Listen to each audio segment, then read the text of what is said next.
Muy bien, vamos a hablar sobre una de las fases de la administración, la tercera para ser preciso, que es dirigir, ¿no?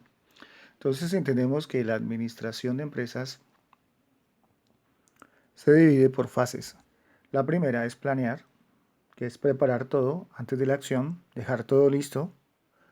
La segunda es organizar, que es asignar personal, responsabilidades, obligaciones y funciones a los departamentos o las entidades. Y ahora continuamos con dirigir. En el proceso administrativo es una de las principales funciones.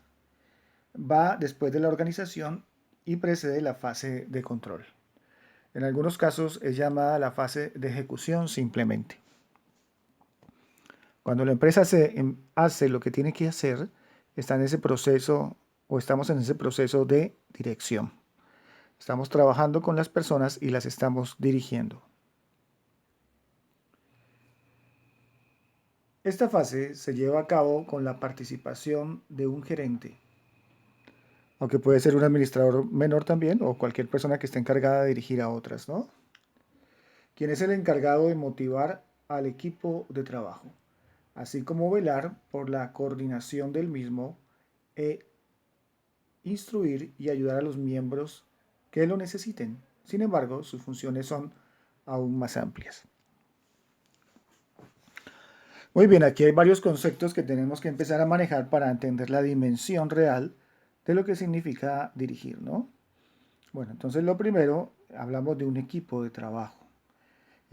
Cuando dirigimos, estamos dirigiendo no a un grupo de personas, sino a un equipo de personas. Un equipo tiene una característica y es que los miembros del equipo todos están enfocados en el cumplimiento de un objetivo superior. Un grupo de personas son personas que están y desde la perspectiva de alguien pueden tener una relación entre sí, pero no significa que esas personas tengan un objetivo común. Mientras que en un equipo las personas están reunidas o haciendo una función específica o interactuando porque tienen un objetivo común y para que ese objetivo común se cumpla de manera eficiente se necesita pues la colaboración y la disposición de trabajo en equipo de cada una de esas personas. Entonces las empresas no pueden estar formadas por grupos, las empresas deben estar formadas por equipos, equipos de trabajo. Dentro de ese proceso hay otro concepto que es la coordinación, ¿no? Cuando nosotros coordinamos, ¿qué es lo que hacemos básicamente? Estamos utilizando diferentes recursos y los ponemos a interactuar entre sí para el cumplimiento de un objetivo.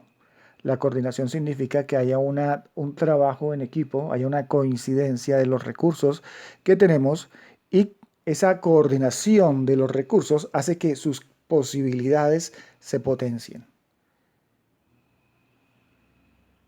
Además de eso, pues hablamos de otro concepto que es instruir. Otra función importante del director de orquesta es instruir también. El director de una empresa tiene que instruir a la gente sobre la forma en que tiene que hacer su labor, la forma en que desarrollan su trabajo, las actividades que tienen que hacer, tienen que estar bajo la coordinación y bajo la instrucción. Y cuando hablamos de instruir es enseñar, ¿no? Explicar cómo hacer las cosas, capacitar. Entonces, no se trata simplemente de mandar, no se trata de dominar, no se trata de limitar, sino que también cuando hacemos un proceso de dirección, estamos dando las herramientas físicas e intelectuales a la persona que dirigimos o al grupo que dirigimos para que pueda hacer lo que tiene que hacer como nosotros esperamos que debe hacerse. Bueno, esos son unos conceptos básicos de lo que es dirección, pero vamos a profundizar más. A lo largo del tiempo, los tipos de liderazgo empresarial han ido evolucionando desde formas rígidas basadas en la dirección más estricta hasta liderazgos en los que la empatía y el conocimiento humano han adquirido una mayor relevancia. Entonces miren que esto es muy importante y tenemos que entender que se pasó de ese proceso rígido de la administración donde se manda porque así lo digo yo, a un proceso mucho más armonioso, por decirlo de alguna manera, en la cual se busca la colaboración de las personas en el cumplimiento del objetivo. Lógicamente que pasar de esa dictatorial forma de manejar a una forma más democrática requiere que todos los miembros de la organización, que todos los miembros de la empresa tengan el mismo objetivo y tengan el mismo nivel de compromiso. Porque una cosa es ser democrático y otra cosa es permitir la anarquía. Y ninguna organización funciona fundamentada en la anarquía. Es imposible. Donde tiene que haber siempre un objetivo y donde tiene que haber una persona que esté dirigiendo al grupo. De una manera u otra son estilos administrativos y cada cual pues va a definir cuál es su estilo administrativo y habrán lógicamente estilos administrativos autoritarios que funcionan mejor en ciertas situaciones, mientras que otros un poco más abiertos, más flexibles y democráticos funcionan mejor en otras ocasiones. Esto tiene que ver también con la forma y el perfil del administrador o el director. Vamos a ver algunas de las funciones más importantes dentro de este proceso de dirección. La primera, ejecutar los planes de acuerdo a lo establecido en las fases de planificación y organización. Entonces miren que aquí hay un concepto muy claro y es ejecutar. Cuando yo dirijo, estoy ejecutando también. ¿Ya? ¿Y qué ejecuto? Pues lo que se planeó. Recuerden que la administración tiene varias fases y una de ellas es la planeación.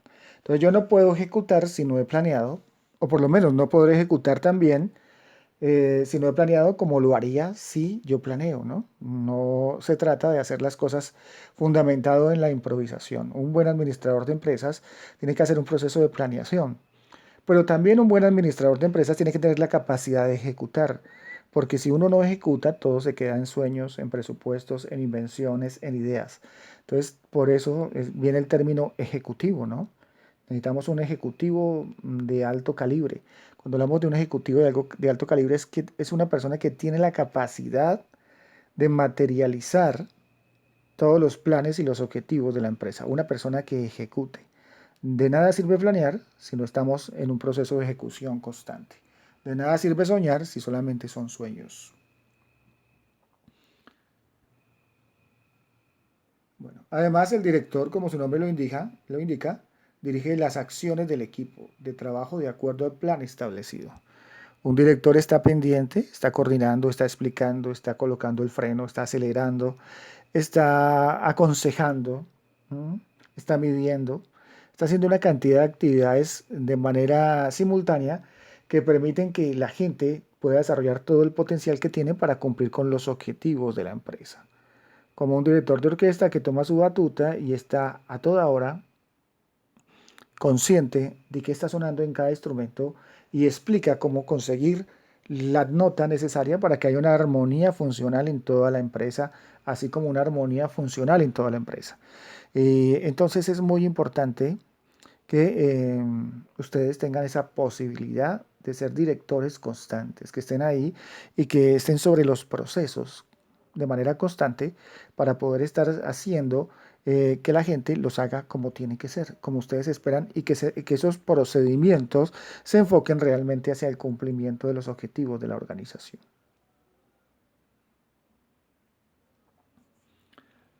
Un buen director también tiene que saber algo que a veces es difícil para los directores, sobre todo cuando se creen muy buenos, y es delegar.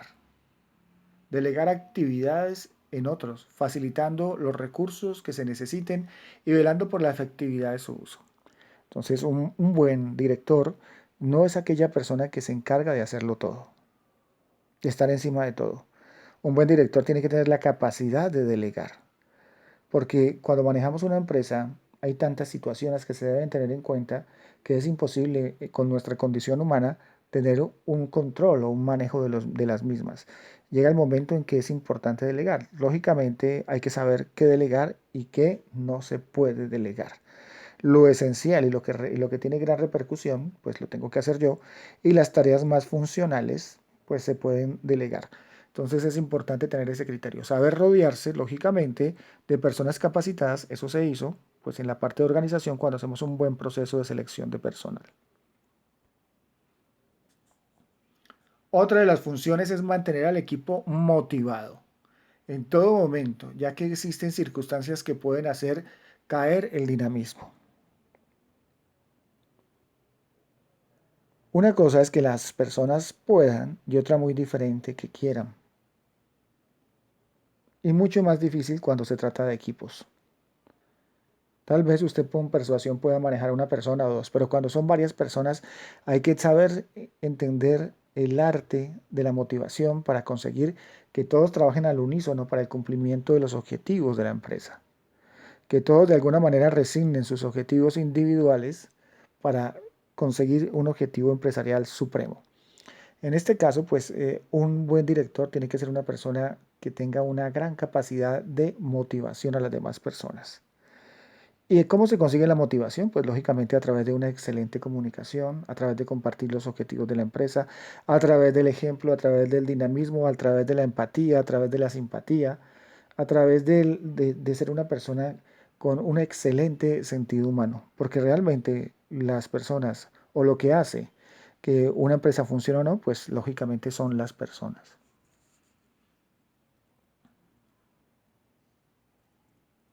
Dirigir también es comunicar a sus miembros cualquier tipo de información en el momento oportuno y velar que sea por los canales apropiados. Un buen director tiene que ser un gran comunicador. Un buen director tiene que tener la capacidad de hacer que sus subalternos y sus superiores y también sus pares entiendan cuáles son los objetivos que se buscan con cada actividad. Las personas están más dispuestas a hacer lo que haya que hacer cuando entienden las razones de lo que se está haciendo. Pero si tenemos un empleado que se pasa todo el día haciendo algo que para él no tiene sentido o que es contraintuitivo y va a hacer eso en contra de lo que él piensa que es bueno, pues no lo va a hacer de buena gana. Se va a sentir malgastado, se va a sentir desmotivado, va a sentir que no es importante, va a sentir que es tonto y pues nadie va a poner empeño, ni motivación, ni alegría, ni productividad, ni eficiencia, ni eficacia haciendo algo que aparentemente no tiene sentido. Y muchas veces esa falta de sentido que encontramos en las cosas se presenta no porque las cosas no tengan sentido, sino porque nosotros no comprendemos el sentido de las cosas. Y no lo comprendamos muchas veces, no porque no seamos inteligentes, sino porque no nos han explicado realmente el sentido de las cosas, el sentir, la razón de ser de las cosas. Entonces, cuando tenemos un administrador que quiere dirigir a un grupo de personas, debe tener la capacidad de entender lo que quiere la empresa y una vez que entienda lo que quiere la empresa, deberá tener también la capacidad de trasladar esos deseos, esos motivos, esos objetivos a los trabajadores, que si los encuentran razonables, lógicamente, si son dispuestos, si son personas dispuestas e inteligentes, pues van a estar mucho más motivados y más dispuestos a hacer la tarea que se tenga que hacer, siempre y cuando tenga sentido. Entonces es muy importante eso. Además que la comunicación también puede generar situaciones positivas como negativas. Una buena comunicación genera situaciones positivas. Una mala comunicación puede generar malos entendidos. Y los malos entendidos pueden generar situaciones negativas que son totalmente desmotivadoras. ¿Ya? Que pueden conducir al error, que pueden generar riesgos, que pueden llevar a pérdidas dentro de la empresa. Entonces, una persona, un administrador, tiene que tener la capacidad de ser un gran comunicador, de cerciorarse de que la gente entiende las cosas. No solamente tiene que cerciorarse de decir las cosas bien, porque una cosa es que tú digas las cosas bien y otra que la gente te entienda. Una cosa también muy diferente es que tú entiendas lo que dices y otra que la gente entienda lo que tú dices.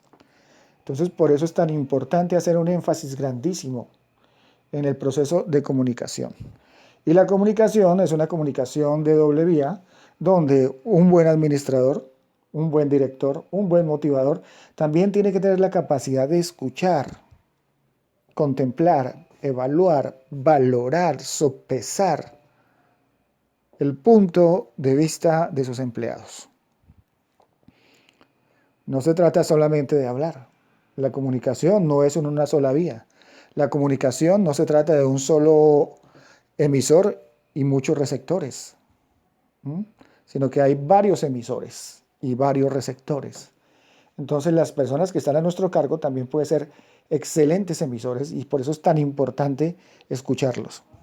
Hay que tener una gran capacidad e inteligencia para poder escuchar a las demás personas y que nos digan cosas que para nosotros también son contraintuitivas, que parece que no tienen sentido, pero que la gente sabe por qué las dice desde la experiencia que ellos tienen.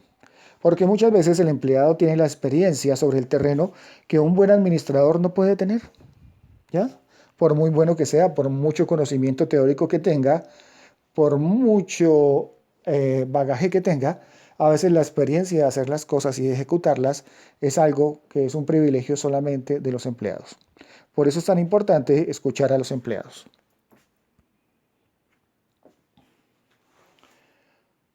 Una persona que dirige guía la conducta y los esfuerzos de cada miembro del equipo de trabajo. Hay que ser un guía, hay que ser una luz. ¿Mm? Mostrar a las personas cómo se hacen las cosas. Darles las herramientas, indicarles la dirección y manejar muy bien la información para que la gente sepa y entienda los códigos necesarios para hacer y tener la información necesaria para hacer lo que se tiene que hacer. Entonces es muy importante ser una guía. Otra cosa importante, comunicar a sus miembros cualquier tipo de información en un momento oportuno. La información no solamente tiene que ser clara. No, yo hablo muy claro, yo lo dije, pero lo dijo en el momento oportuno. Una información que llegue atrasada ya no sirve. ¿Ya para qué? Tiene que ser en el momento oportuno. Es muy importante eso. Y velar porque se haga por los canales apropiados.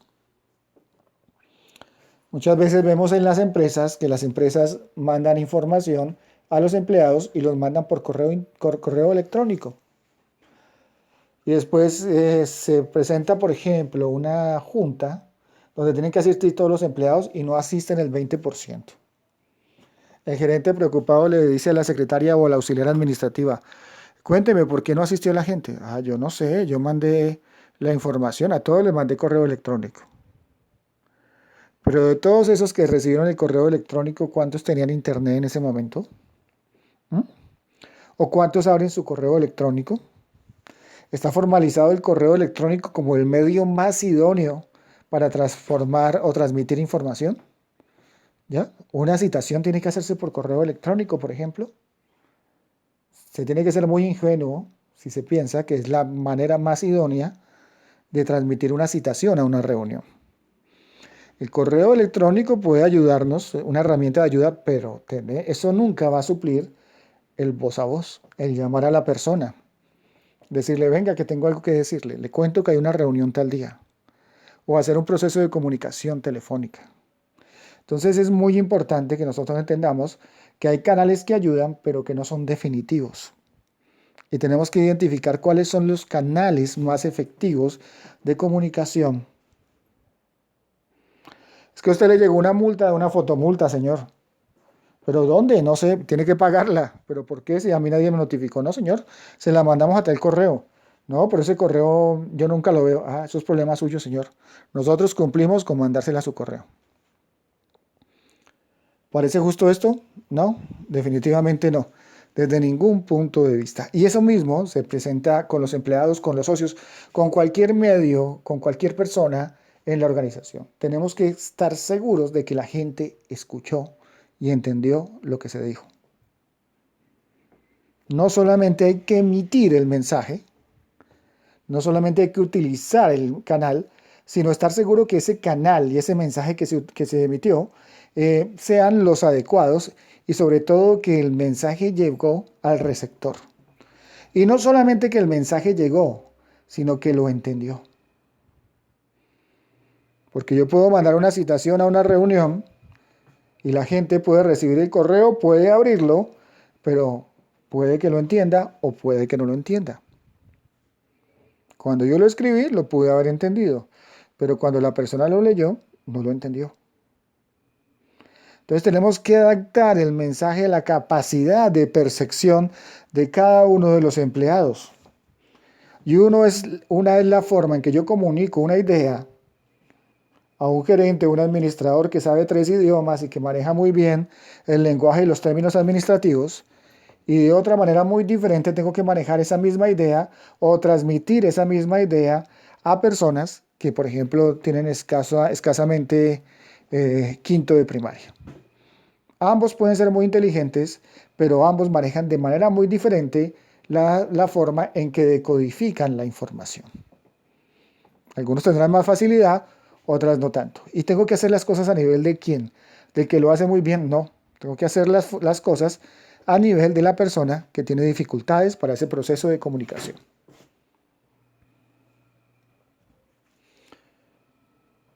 Cuando yo dirijo, guío la conducta y los esfuerzos de cada miembro del equipo de trabajo. La conducta, el comportamiento. Cuando yo dirijo, también doy pautas de comportamiento. ¿Ya? Puedo decir qué se debe hacer y qué no se debe hacer. Eso forma parte del proceso de comportamiento, de dirigir. Muchachos, traigan esa manguera para acá, pero no lo corran porque se pueden accidentar. Puede que estén haciendo las cosas que uno le pide, pero no solamente se trata de hacer las cosas que uno le pide, sino de la forma en que uno se las pide. Hay gente que no es consciente que si corre haciendo un trabajo, cargando algo muy pesado, se puede accidentar, puede tener una lesión. Entonces, tú como administrador tienes que tener la capacitación para entender esos riesgos en los que corren las demás personas. Y dirigir no solamente eso, sino su comportamiento, poniendo normas, estableciendo las cosas que se pueden y no se pueden hacer. ¿Ya? Y los esfuerzos, porque hay gente que tiene mucha capacidad física, mucha capacidad muscular, mucha energía. Pero esos esfuerzos, si no son dirigidos a veces, simplemente desembocan en un desgaste inútil de energía. Hay personas que si se les controla, funcionan mucho mejor. Si se les dirige, funcionan mucho mejor. Hay personas que por el contrario, si pretendes dirigirlas, se van a sentir estresadas y no van a fluir como tiene que ser. Un buen director ayuda a cada miembro a descubrir su potencial y el lugar idóneo dentro de su organización. Un buen director es un gran motivador y es una persona que tiene esa capacidad de hacer que las demás personas crezcan, que las demás personas estén motivadas, tengan una razón de ser para ir a trabajar, tengan una razón de ser para hacer las cosas bien, tengan una razón de ser para estar felices en su trabajo y crecer y querer capacitarse y cada día querer hacer las cosas mejor, porque tienen altos niveles de motivación. Y un buen dirigente hace que los esfuerzos valgan la pena. ¿Ya? Es una persona que tiene la capacidad de reconocer el mejoramiento de los demás, de motivarlos, de empujarlos, de premiarlos, de recompensarlos, de estar al lado de ellos, de comprometerlos. Eso hace un gran director. Y eso requiere un esfuerzo y conocimiento del ser humano y un gran sentido de justicia, que es lo más importante. Porque cuando un empleado siente que le tratan justamente, instintivamente quiere corresponder con eso. Cuando un empleado siente que lo tratan injustamente, instintivamente va a buscar justicia por mano propia. Y un empleado tiene muchas oportunidades durante su jornada laboral de vengar lo que él piensa que no es justo. Y al final, ¿quién va a perder siempre? Pues la empresa. Entonces, para la empresa es un mucho mejor negocio contar con empleados que realmente están motivados y que quieren hacer las cosas como realmente se tienen que hacer.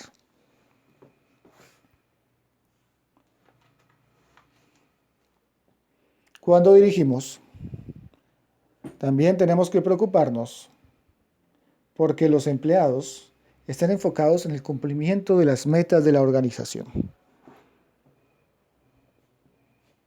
Que el empleado entienda que si la organización cumple las metas,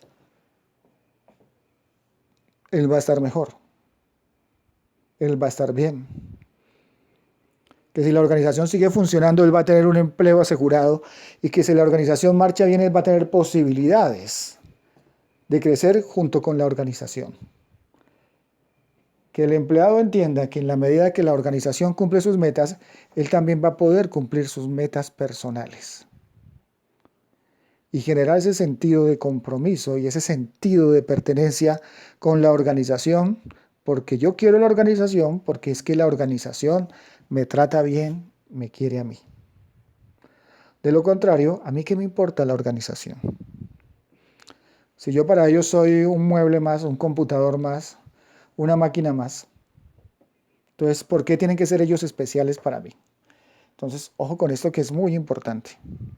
La filosofía de la empresa y la dirección de la empresa tiene que estar enfocada a que la empresa no solamente se encarga de producir bienes o servicios, sino que es una organización con sentido social que tiene la responsabilidad de velar por el bien de los empleados. Y un buen director sabe esto muy bien. Dirigir también es recordar a cada instante y poner en práctica la misión, la visión y los valores de la organización. Recordemos que la misión de una empresa es la razón por la que fue creada la empresa. ¿Para qué fue creada la empresa? Y no solamente para qué fue creada la empresa, sino cómo la empresa va a conseguir eso para lo que fue creada. Una empresa puede conseguir sus objetivos de buena manera o de mala manera. Normalmente, y es algo muy triste, es más fácil hacer las cosas de mala manera que de buena manera. Para hacer las cosas con ética, con rectitud, se requiere más esfuerzo. Para hacer las cosas mal hechas, se requiere menos esfuerzo. Las empresas tienen una misión que es su razón de ser y tienen una visión que nos manifiesta a dónde quiere llegar la empresa al futuro. Pero ¿a dónde va a llegar una empresa si sus empleados no saben a dónde quiere ir la empresa? ¿A dónde va a llegar un barco que sale a alta mar si ninguno de los marineros sabe para dónde va o cuál es la ruta del barco? ¿Cómo hacen para llevarlo? Es imposible, ¿ya? La única manera de que un barco llegue al puerto es que haya alguien, o mejor si todo el mundo sabe, cómo llegar al puerto y sobre todo cuál es el puerto. Y además de eso, tenemos que tener en cuenta los valores de la organización. Aquellas cosas, aquellos comportamientos, aquellas conductas positivas que son valiosas para la empresa. ¿Ya? Lo que la empresa entiende como digno, como ético, como claro, como honorable. El comportamiento que la empresa valora tiene que ser claro para cada empleado. Cada empleado tiene que saber qué debe hacer y qué no debe hacer según los códigos de ética empresariales de la compañía en la que trabaja. Dirigir también es instaurar dentro de la filosofía de la organización la participación de todos los miembros que serán afectados por alguna decisión. Cuando dirigimos y tenemos que tomar decisiones, tenemos que tener en cuenta que cada decisión que se toma puede afectar a un empleado de la organización, a un miembro de la organización. Y si bien es cierto que hay cosas que no se pueden negociar, hay cosas que un dueño de una empresa no puede negociar con los empleados, hay cosas que un director no puede negociar con los empleados, siempre es preferible que cuando se tomen esas decisiones se tengan en cuenta los empleados, para afectar lo menos posible el desempeño de los mismos, el bienestar de los mismos, los intereses de los mismos. Cuando una empresa crece así, crece con los empleados. Y no es una empresa de una persona, es una empresa de todos, aunque lógicamente el dueño de la empresa va a ser el que más beneficiado será de todo esto. Ese es un buen director. Además de eso, un director tiene que ser un puente, no una barrera. Un puente que comunique los intereses de los dueños de las empresas, los directores, con los empleados. Una persona que tenga la capacidad de transmitir las necesidades que tienen los empleados a los directores y las inquietudes que tienen los directores a los empleados. Tiene que hacer que la información fluya de manera armoniosa y positiva entre ambas partes de una organización. Eso es dirigir.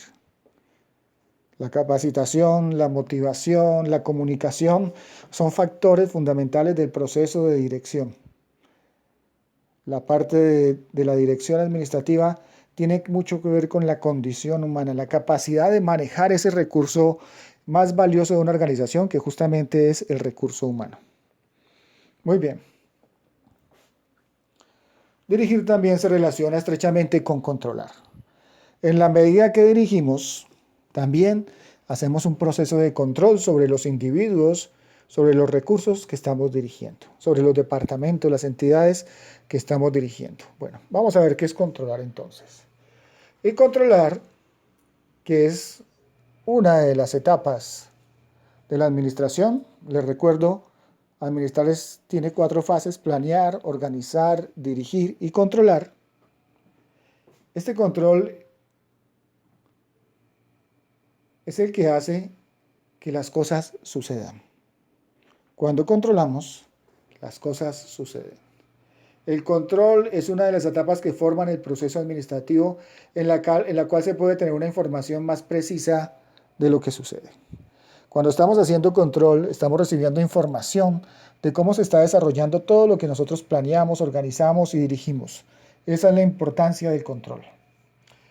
Es la función administrativa que consiste en medir y corregir el desempeño individual y organizacional para asegurar que los hechos se ajusten a los planes y los objetivos de la empresa. Esto es muy interesante. Cuando yo controlo, yo mido.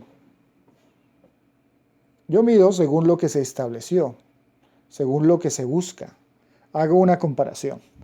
Entonces, de nada sirve planear si yo cuando planeo hacer las cosas y empiezo a ejecutarlas, no salen como yo quería, no salen como las planeé. Sí, se hizo, pero no salió como lo planeado. ¿Qué pasa con los resultados? Pues no van a ser los resultados esperados.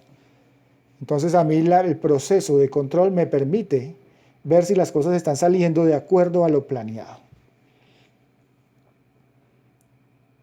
Y si no están saliendo, pues me permite corregir. Entonces el control no solamente se cerciona, no solamente mide, sino que también te dice, ojo, las cosas no están saliendo como se planearon, entonces tenemos que hacer un proceso de corrección sobre estas cosas.